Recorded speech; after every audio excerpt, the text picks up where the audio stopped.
2026년 파이코인은 지금 갈림길 정중앙에 서 있습니다. 이 코인이 실패작으로 기록될지 아니면 가장 오래 기다린 실험으로 남을지는 바로 지금부터의 방향에 달려 있습니다. 앞으로 파이코인의 핵심 방향은 단 하나입니다.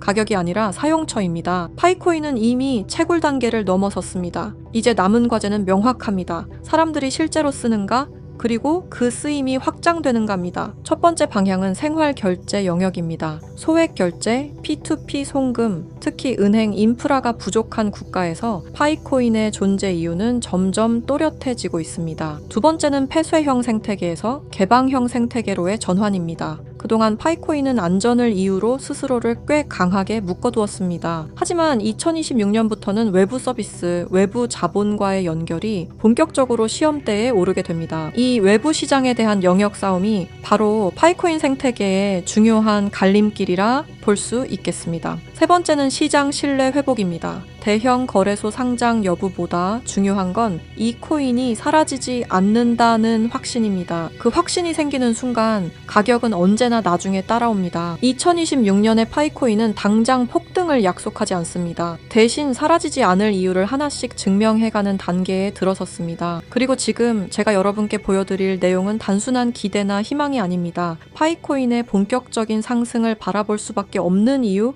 그 흐름이 어디서 시작되고 어디로 이어지고 있는지에 대한 이야기입니다. 시청자 여러분, 지금부터 전해드릴 내용은 단순한 루머나 인터넷 괴담이 아닙니다. 최근 온라인 커뮤니티와 일부 해외 자료에서 정체불명의 문건 하나가 조용히 회자되고 있습니다. 공식 발표도 언론 보도도 없었지만 이 문건을 접한 사람들 사이에서는 공통된 반응이 나왔습니다. 이건 우연이라고 보기엔 이상하다. 문건의 내용은 마치 누군가 미리 짜놓은 각본처럼 정교하게 맞물려 있었습니다. 단순한 우연일까요? 아니면 반복되어 온 우연의 연장선일까요? 산타랠리라는 단어가 다시 고개를 들고 사람들이 잊고 있던 이름 하나가 다시 수면 위로 떠오르고 있는 지금, 이 문건은 왜 하필 지금 우리에게 등장한 걸까요? 그리고 많은 사람들이 파이코인을 이야기할 때 항상 빠지지 않고 꺼내는 그 한 문장, 파이는 3140일이다. 이 말 한 번쯤 들어보셨죠? 최근 온라인을 뜨겁게 달군 심슨 가족 환상의 에피소드, 바로 그 안에서 지금까지 우리가 알고 있던 도큐먼트 1, 즉 그 문건 속에 숨겨진 진실이 다시 한번 주목받고 있습니다.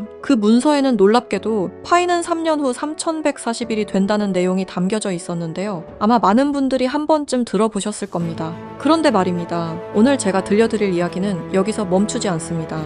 지금부터는 아직 공개되지 않았던 도큐먼트 2페이지와 3페이지, 즉 비밀리에 감춰있던 그 문건의 내용을 함께 보실 텐데요. 그 안에는 단순한 숫자를 넘어 파이의 미래와 3년 후 상장될 거래소의 이름까지 상세하게 기록되어 있었습니다. 과연 이 모든 게 우연일까요? 아니면 철저히 계획된 예언일까요? 그럼 거두절미하고 영상 지금 바로 시작하겠습니다.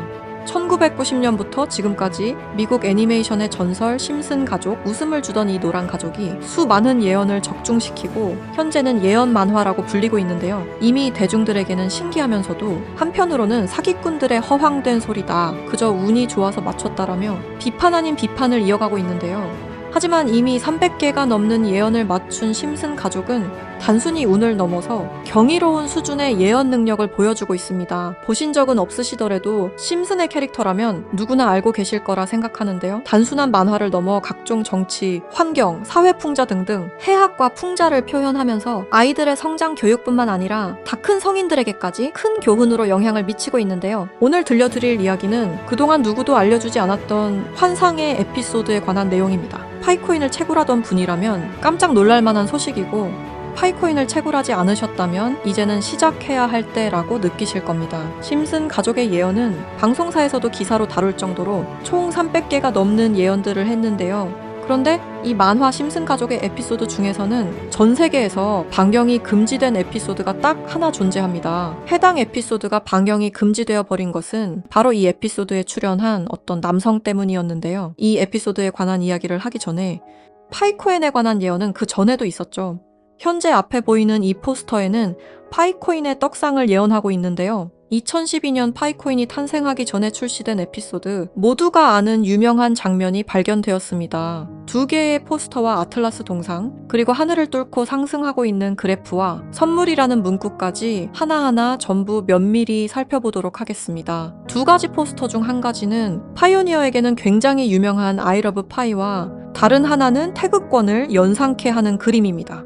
태극권은 동양의 상징으로 자주 쓰이고 있으며 실제로 파이코인은 베트남과 중국을 선두로 아시아 전역에 큰 변화를 개척하고 있습니다. 그리고 그 옆에는 지구를 업고 있는 아틀라스 동상이 있으며 정확히 이 동상은 록펠러 센터 건물에 있는 랜드마크 격인 동상으로 자리매김하고 있습니다. 결국 파이코인의 벤처 캐피탈은 세계적인 변화의 주역 록펠러 가문으로 드러났는데요. 록펠러 가문은 거대한 부를 가지고 세계 금융시장을 실제로 쥐락펴락할 정도로 막강한 세력인데요. 이 가문에서 실제로 파이코인을 지지한다는 입장을 발표하며 파이코인에 대한 음모론이 기정사실화가 되기도 했죠. 마지막으로 기프트는 선물이라는 뜻으로 심슨 가족이 우리에게 주는 선물이라고 해석이 되고 있습니다. 그리고 하늘을 뚫고 상승하는 그래프까지 직관적으로 파이코인의 엄청난 잠재력을 내포하고 있는 것으로 보이고 있죠. 영상이 이렇게 끝나면 다른 파이코인 영상과 다를 게 없어 보이죠? 이제부터는 제가 유튜브 영상 어디에도 없는 파이코인에 관한 심슨의 추가적인 예언까지 한번 알아보도록 하겠습니다. 극소수만이 아는 심슨 가족의 에피소드 중에는 전 세계에서 방영이 금지되어 버린 이른바 환상의 에피소드로 남은 작품이 존재합니다. 바로 세 번째 시즌 첫 에피소드인데요. 해당 에피소드의 제목은 스타크 레이빙 데드입니다. 해당 영상이 한국에서 방영할 당시 MBC에서는 정신병동, 그리고 EBS에서는 리사의 쓸쓸한 생일이라는 제목으로 각각 방영되기도 했던 에피소드입니다. 그렇다면 이 에피소드는 대체 왜 방영이 금지되었던 걸까요? 간략하게 이 에피소드의 줄거리에 대해 말해보자면 호머 심슨이 어느 날 정신병원에 입원하게 됐고 그곳에서 자신을 가수로 착각하고 있는 환자 레온 컴퍼스키라는 남성을 만나게 됩니다. 그와 같이 다니며 둘의 사이는 더욱 더 돈독해지고 그는 틈이 날 때마다 주인공인 호머 심슨에게 파이는 3.14가 아닌 3년 뒤에는 3.14일로 정의될 것이라며 수차례 반복하며 말하는 장면이 포함되어 있습니다. 이러한 말에 호머 심슨은 세뇌되며 그의 문장을 지속적으로 말하고 다니는데요. 추후 정신병원에서 퇴원한 레온 컴퍼스키를 자신의 집까지 데려오게 되는데 하지만 이 에피소드는 바로 이 레온 컴퍼스키라는 남자 때문에 반경이 금지되었습니다. 이 레온 컴퍼스키 캐릭터는 자신이 가수라고 말하고 다니며 실제로 노래를 불렀는데요. 바로 이 노래를 부른 인물이 마이클 잭슨이라는 점 때문이었습니다. 실제로 그는 에피소드에서 자신을 마이클 잭슨이라고 말하고 다니며 노래를 부르고 춤을 추기도 합니다. 여기서 문제는 그가 에피소드에 등장하는 동안 실제로 마이클 잭슨과 너무 똑같은 목소리를 냈다는 겁니다. 그의 노래를 한번 들어보도록 하겠습니다. Billie Jean is not my lover. She took the girl who says that I am the one. 여러분 잘 들으셨나요? 여러분들은 어떨지 모르겠지만 적어도 제가 듣기로는 실제로 마이클 잭슨이 부른 것 같은 느낌을 받았는데요. 똑같은 목소리와 창법을 흉내내며 호머 심슨에게는 파이는 3.14일이라며 에피소드 내에 틈틈이 계속해서 언급했습니다. 하지만 당시 세계적인 팝의 황제 마이클 잭슨이 참여했다는 이유로 이 3.14일이라는 숫자는 세상에 묻히게 됩니다. 몇 년 후에 심슨의 총 제작을 맡고 있는 맷 그로닝마저도 레온 컴퍼스키는 마이클 잭슨이 맞다고 하였는데요. 사실 마이클 잭슨은 이 사실을 상당히 숨기고 싶어 했고 심슨 가족의 제작진들과 성우들 밖에 모르고 있었지만 본인이 직접 불렀다는 사실이 밝혀지면서 마이클 잭슨의 팬과 심슨 가족의 팬 모두에게 충격을 주기도 했습니다. 마이클 잭슨이 사망한 이후에 그가 추악한 범죄를 저질렀다는 내용의 다큐멘터리가 출시되기도 했었는데 피해자들의 증언이 많이 모순된 점을 비롯해서 많은 비판마저 공존했지만 해당 다큐멘터리의 여파가 워낙 컸던지라 심슨 가족의 제작진들과 그리고 판권을 구입한 디즈니 측에서 OTP 서비스인 디즈니 플러스 방송을 금지시키고 더 나아가 이후 발행되는 모든 DVD 등 매체에서도 해당 에피소드를 배제하며 현재까지도 이 에피소드는 전 세계 디즈니 플러스에서 완전히 그 흔적을 찾아볼 수 없게 되었습니다. 하지만 이 에피소드는 단순히 마이클 잭슨에게만 집중해서는 안 된다는 거죠. 바로 에피소드 내에서 틈틈이 언급되었던 파이는 3141이라고 말하는 장면에 집중해야 한다는 겁니다.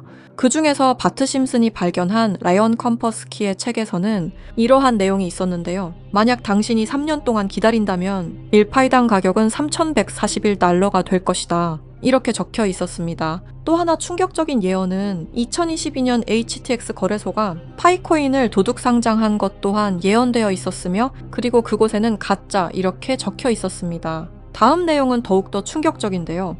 바로 2025년에 파이코인이 거래소에 상장이 된다는 예언입니다. 실제로 OKX 거래소에서 지난 2월 20일에 현물 거래를 지원하기로 했죠. 이 책의 내용에 따르자면 상장된 이후 3년이 지난 2028년에 들어서 파이코인은 3141달러, 한화 약 450만 원 가량에 도달할 것이라는 내용이었는데요. 그리고 이 뒤에는 놀라운 내용이 하나가 더 있었습니다. 파이코인 상장에 관한 정확한 날짜와 매년 최고점과 하락 시점 등등 매우 디테일한 내용들이 포함되어 있었습니다. 이러한 예언들은 파이코인 미래에 대한 기대감을 더욱 증폭시키고 있었는데요. 저는 이 내용을 저희 찐 구독자분들과 공유하려고 오늘 영상을 찍게 되었습니다. 이 내용은 실제 제가 직접 알아낸 최초의 정보라고 자부하고 있습니다. 저희 채널 구독해주신 구독자분들이 아닌 이상 이 내용이 외부로 유출되는 것을 저는 절대로 원하지 않습니다. 너무한 처사라고 생각하실 수 있지만 제가 피땀 흘려서 얻은 정보인 만큼 제가 원하는 사람들과 공유하고 싶은 마음이 가장 큽니다. 큰 돈을 벌 수 있는 기회가 생기는데 이 기회를 아무것도 아닌 사람들과 나누는 게 저는 싫은 겁니다. 그러니까 저희 채널 구독해주신 구독자님들만 알 수 있게 이렇게 설문 작성을 하며 신청을 받고 있습니다. 신청을 해주신 모든 분들께 드리는 게 아니라 구독과 좋아요 그리고 댓글을 남겨주신 분들 한해서만 드리고 있으니까요. 꼭 구독과 좋아요 그리고 댓글까지 남겨주시고 아래 설명란에 링크 타고 들어오셔서 심슨의 비밀 정보 내용 꼭 받아가시길 바라고요.